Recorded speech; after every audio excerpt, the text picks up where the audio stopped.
Kill the Indian, save the man. That was the mentality of how the United States would deal with the Indian situation here. Morning, I'm KC, and this is Keystone Curiosity, where we talk about all things unique to the state of Pennsylvania. Today's episode is going to be about the Carlisle Indian Industrial School. Located on the grounds that are now the U.S. Army Barracks and War College, the Carlisle Indian Industrial School was a re-education center for Native American children in the late 1800s. After the American Civil War, the United States sought to expand westward, and would end up waging a series of wars against the people who were already living there. At the conclusion of active hostilities, many Native American POWs would be sent east to internment camps. One of these camps was Fort Marion in St. Augustine, Florida, where members from the 5 different tribes had been placed under the supervision of Lieutenant Richard Pratt. Pratt was an Army officer who had fought in the American Civil War and the Indian Wars over the last few years, but he held a different mentality than was considered normal for the time. He viewed the Native Americans as racially equal to whites, just uneducated, believing that if a Native child were brought up and educated in civilized society, they would be every bit as civilized as Euro-Americans. Because of this belief, he saw that the only way to save the Native Americans from death or gradual decline was total and rapid assimilation into white society, to save them by killing the Indian culture within. He experimented with this theory on his charges at Fort Marion. He began with a visible transformation. Prisoners' hair was cut short to resemble white society, and their traditional clothing was replaced with military uniforms, which they were to care for and wear as they forcibly forsook their former culture. They were also taught English, as well as how to make and use money so that they might function in civilized society. Many government officials lauded Pratt's efforts as a success, and after the camp closed in 1878, Pratt convinced them to allow him to build a boarding school so that he might continue his work. Students were accepted or taken from the newly established reservations. At midnight on October 6, 1879, a train carrying the first of the students arrived at an old army barracks in Carlisle, Pennsylvania. The initial class of 1879 was comprised of 147 students ranging from 6 to 25 years of age, with most of them being teenagers. Once at school, communication with their tribes was almost cut off entirely, and their former culture was stripped away from them. As with the prisoners at Fort Marion, their traditional garb was replaced with quasi-military uniforms, and the boys' hair was cut to give them a more civilized look. They were instructed to take Christian names, often by pointing to one of the examples written out on blackboards, and were taught English and Christianity, being wholly immersed in them, as their mother tongue was forbidden and Sunday church was strictly enforced. They did also learn more useful things, studying math, arts, and a variety of different trades from blacksmithing to woodworking. The school and its programs would expand over the next couple of years, eventually including literary and philosophical clubs that were common in white America at the time. They would gain in fame with the rise of their athletics department, and especially from the school's marching band, which performed at the inauguration of every U.S. president from 1890 to 1918, with 10 in total. The baseball and football teams would receive national attention, as the Carlisle Indians, as they were called, played on collegiate levels against Ivy League schools, surprising many as they held up tolerably well against some of the toughest opponents of the time.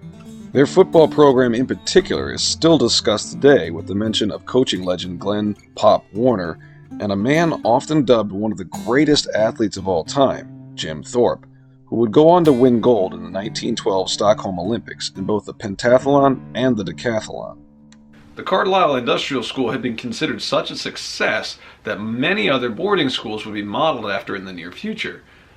However, this reputation was not enough to save their superintendent. Over the years, the progressively minded Pratt had been emboldened by the accomplishments of the school, and he had butt heads with his superiors over the mindsets at the Bureau of Indian Affairs. This came to a head in 1904, after a speech he gave in New York where he openly criticized the Bureau, even stating that nothing could be better for the Indians than the complete destruction of the Bureau, which keeps them carefully laid away in the dark of its numerous drawers. Quotes from the speech were printed in local newspapers. A few days later, Pratt received a letter from the Secretary of the Interior, asking if these excerpts were accurate.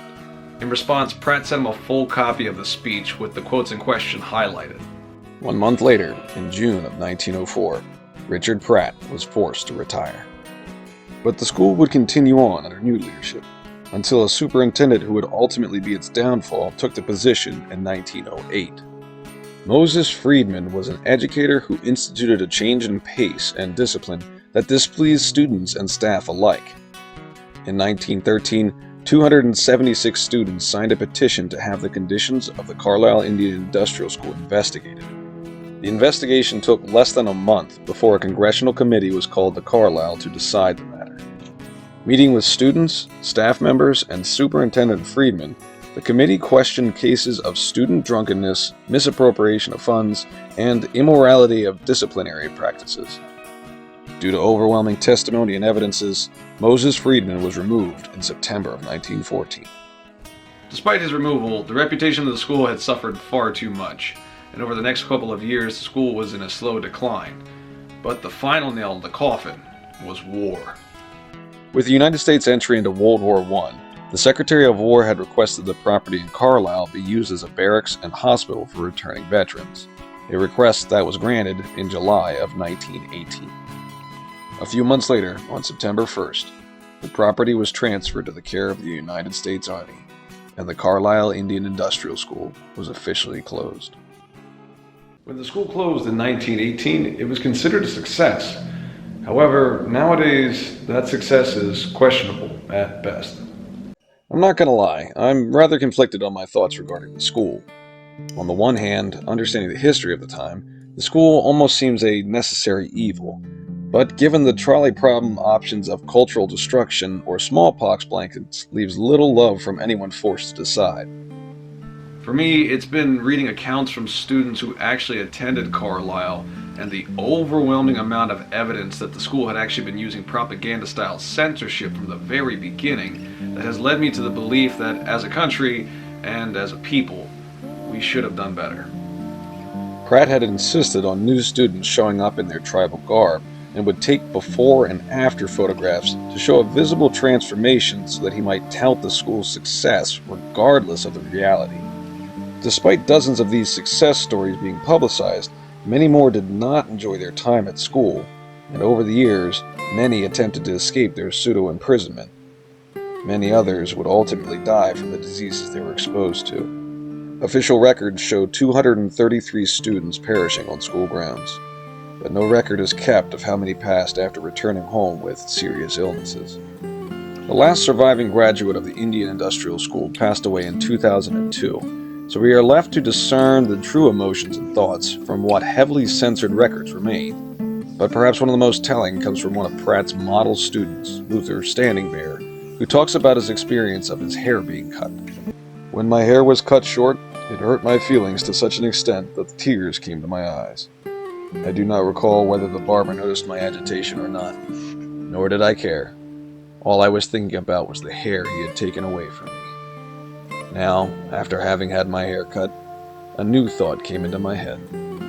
I felt that I was no more an Indian, but would be an imitation of a white man." Obviously, we can't go back, and learning about it doesn't really change any of the terrible things that have happened, but it does give us an opportunity to look towards the future.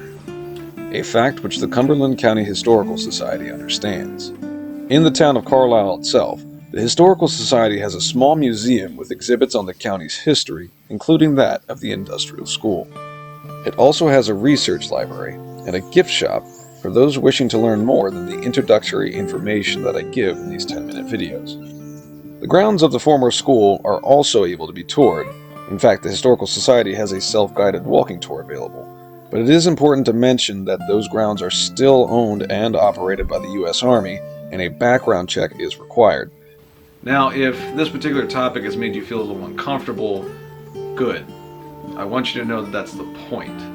History is very rarely glorious and wonderful to learn about. In fact, most of the time it's very dark and unpleasant.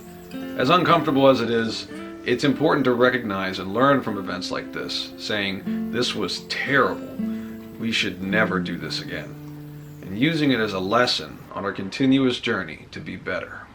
That's going to wrap it up for today's episode. Thank you guys so much for watching. As per the usual, if you have any suggestions on where you'd like to see me go next, feel free to leave them in the comments below. In the meantime, hit that like and subscribe so that you can receive notifications about anything else near Carlisle or all across the state of Pennsylvania itself. But in the meantime, y'all have a good one.